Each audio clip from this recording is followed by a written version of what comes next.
Hey everyone, there is so much confusion around the definitions of what online means and what virtual means and what people mean when they're talking about online classes. So I want to make it really clear and help everyone to understand the differences. So I am working my way down through the list of all of the questions. Thank you so much to those of you in the group who have been giving questions on the things that you want help with.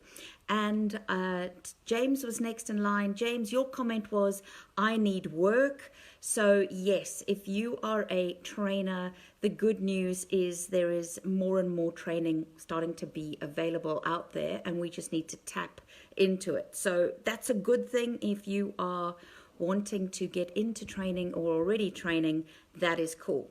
The next comment came from Dennis, and Dennis said lots of stuff. So you're in the right place, Dennis, if you want help with lots of stuff, because I will be doing free trainings and these lives to help you with lots of stuff, everything corporate training related. That is what the group's about, and we're all here to help each other as well. So we move on to Janet's question, and thank you, Janet, for your question. Yours said you need help with selling online classes. And so here's where I want to start by doing a definition on what are we actually talking about. And I say that because often corporates are contacting us and they're not clear, and they're not clear on the definitions either. So they tend to say, we'd like the training to be done online, and they leave it at that. But what they actually tend to often mean is they want virtual training. Now, virtual training is great for us because we still get to do the training live to people. We use Zoom or another platform like that, and everyone is on the actual platform with us, and it's interactive and engaging, and they can contribute and ask us questions, and we can work our magic as trainers. So that is cool. Now, often corporates and other people are calling that online training, but in the strictest sense of the word, online training is where it's a course that you work through in your own time, in that if you've put together a program and then people can purchase the program and learn from you, that tends to be more of what's called an online course.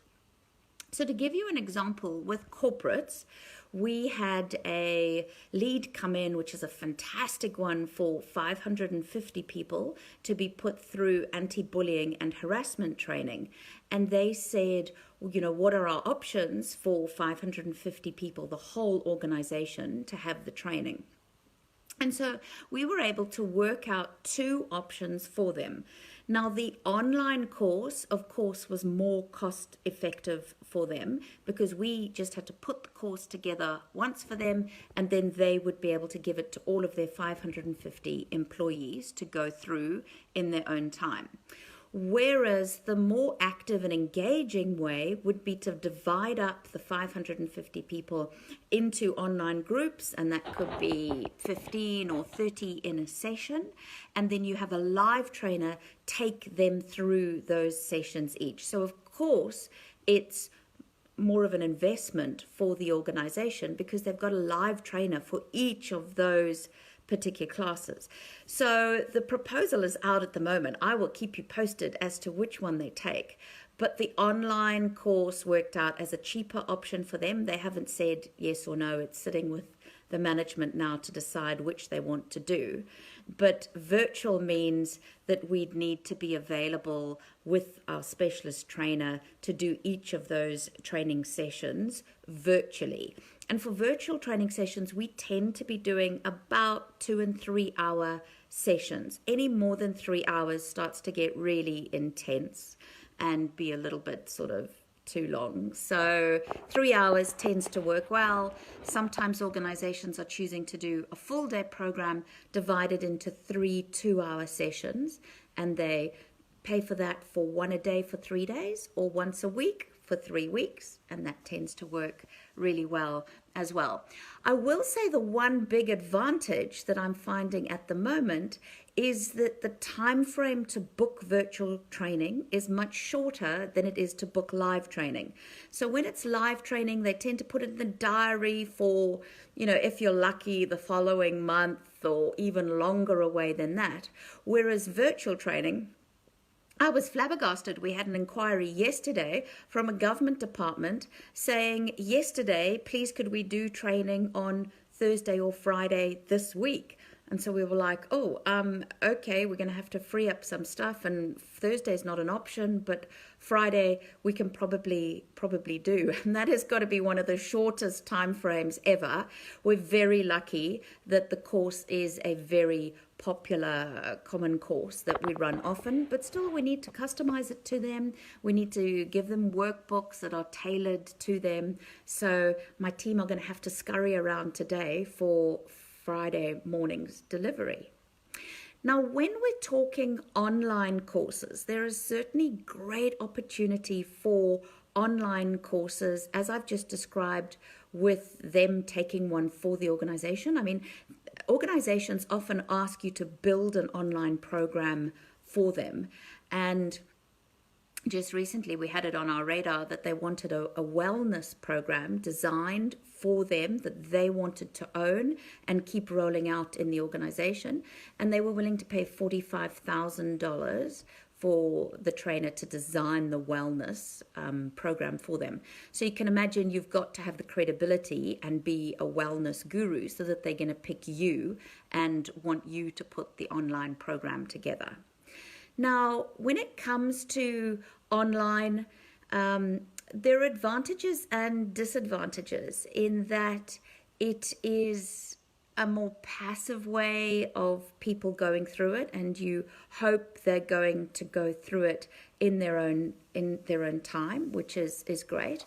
And costing would be depending on how many extra services you were giving them as well. So as soon as there was time with you involved, or you were going to help them in group calls or anything like that, or if you were available for questions, things like that, you can build on. But the advantage, of course, is you're leveraging your time, which is beautiful. You put the course together and then you sell it and you sell it. And so it's a beautiful leveraged way of doing things.